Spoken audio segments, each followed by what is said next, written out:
Hey everyone, it's Ben Hardy here, and in today's video we are going to be finalizing our comparison with the Ranger Raptor, the Tacoma Trailhunter, and the Colorado ZR2 to see which of these $60,000 mid-size pickup trucks is the best. This is one of the hottest segments in the car industry right now, and so I want to answer the question, where should you spend your money?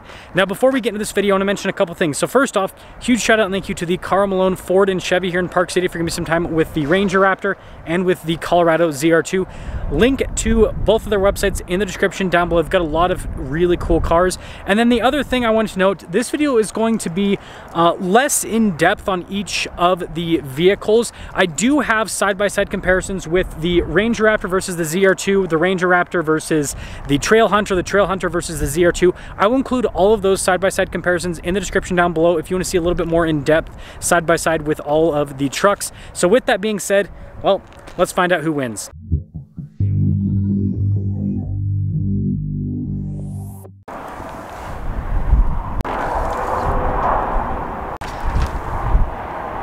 So starting with the ZR2, we have a turbo 2.7 liter 4-cylinder that goes through an 8-speed automatic transmission.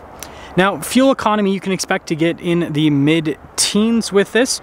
Power outputs are 310 horsepower and then 430 pound-feet of torque.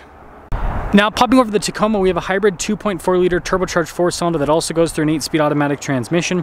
With this, you can expect to get higher teens with the fuel economy, not quite into the 20s though. And then power outputs are 326 horsepower and then 465 pound-feet of torque. And then finally with the Ranger Raptor, we've got a 3-liter turbo V6 that goes through a 10-speed. With this, you can expect to get a little bit less than the Tacoma Trailhunter, but still kind of in the higher teens with the fuel economy. Power outputs for this, 405 horsepower and then 430 pound-feet of torque. So when it comes to powertrain rankings, the Ranger Raptor is in first place, the Tacoma's in second place, and then the ZR2 is in third place. Oh, and all these trucks get last place when it comes to propping up the hood because they're all about $60,000 and they all have hood props.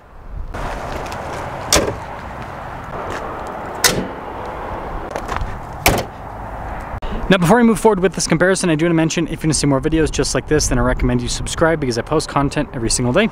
Now let's talk about protection with all of these trucks. So the ZR2 has the AEV Bison package, so you've got super aggressive bumpers added to it, tons of skid plate protection added underneath.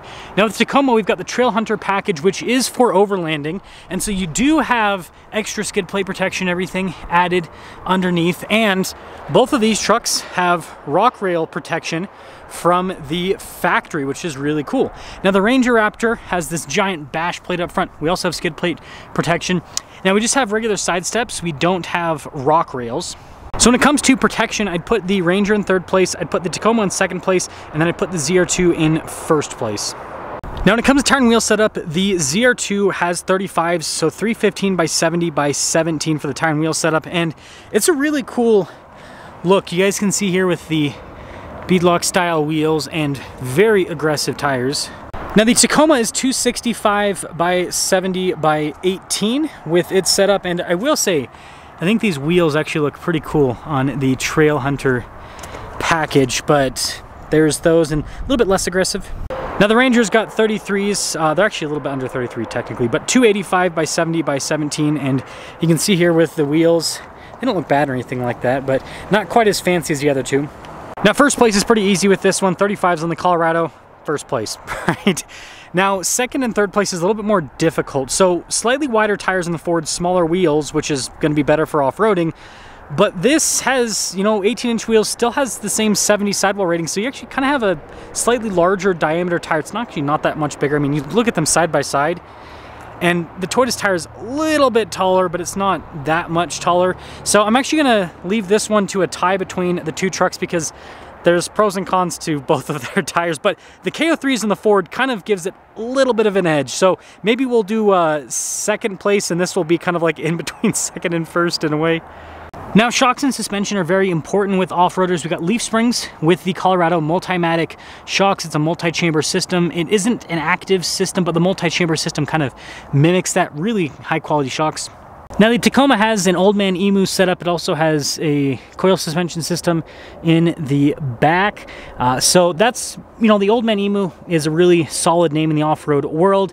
And then the suspension is going to have a little bit more flex because, well, not leaf springs.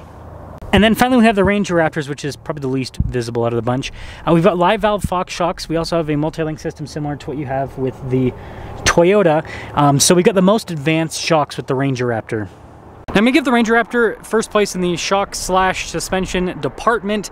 Live valve Fox shocks is really hard to beat that. I think the Colorado deserves second place. The Multimatic system has been shown to be durable, reliable, and it's just more advanced than the Old Man Emu. Again, the Old Man Emu, very reliable, very durable, but it's kind of more of an old school setup. Some of you might like that though. Now when it comes to beds, the Colorado has the spare tire mounted in the bed, which is great for off-roading. It's going to improve your departure angle, but not so great for hauling stuff, right? It takes up quite a bit of space. And then we do have an outlet in the bed, and then you've got drainable storage right there. Tailgate's very light, so it's easy to lock that into place. And yeah, really cool looking truck overall. Now the Tacoma has a chase rack from the factory, which is pretty cool. We also happen to have an air compressor with this, which is cool. We've got an outlet on the other side, and you got this composite bed set up. It also comes with this mat as well, which is cool. So lots of utility, and guess what? This is power, so that's pretty fancy. Now the Ranger Raptor is the most simplistic bed, no spare tire or anything in the bed, but we do have some outlets with it. So I think that this one should probably speak for itself. The Tacoma's first place when it comes to bed utility.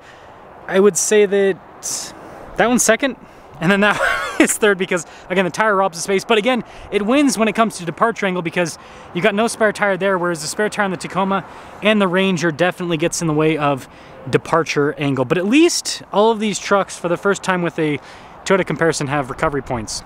Now I'll make this one quick. When it comes to backseat space and everything, they're actually all pretty close. There is a little bit of a difference, but you can see that it's tight in all three of them. If I actually pop over to the Ranger Raptor, see a similar situation. The Ranger might have the most space out of the bunch, but it's not like that big. So they're all pretty tight. So they all kind of, yeah, do the mid-size pickup truck thing, which just not be super practical back there.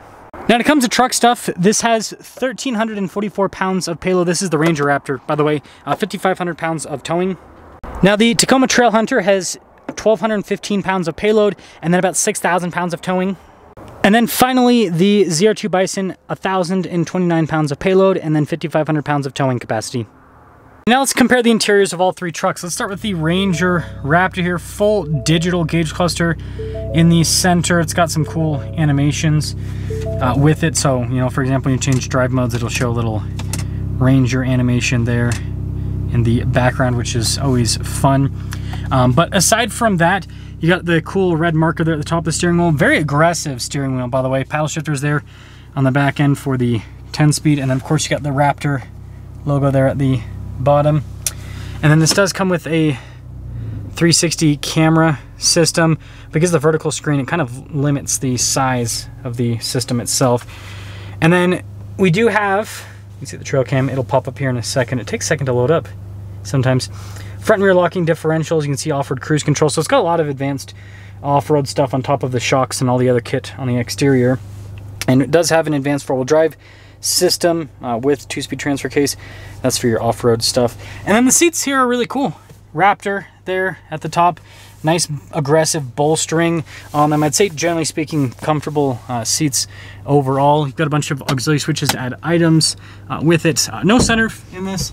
And then you can see we do have the rear window that's power for the operation, so that's nice. And this leads us to the Trailhunter, which also has a digital gauge cluster, which also kind of has a little animation when you change the drive modes. It also has off-road modes, but that's what the multi-terrain select. Anyways, this is just normal Tacoma steering wheel. You don't get anything crazy for the Trailhunter version. It's got a lot of practical controls on it, but nothing crazy. The auxiliary switches and everything are here on the side, which is a little bit different with this, so kind of a cool setup. And then the camera view on this is fantastic because the screen's massive.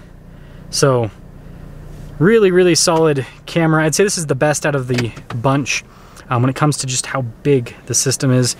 And then you got, you know, your dual zone climate, heated and ventilated seats. That's something to note because the Ranger Raptor only has heated seats. This has both. Now, this does not have a front locking differential, just a rear, but it does have a stabilizer bar disconnect. And then just a traditional 2-speed transfer case, 4-wheel drive system, no 4-wheel drive auto. But it does have Toyota's famous multi-terrain select and crawl control and all of that.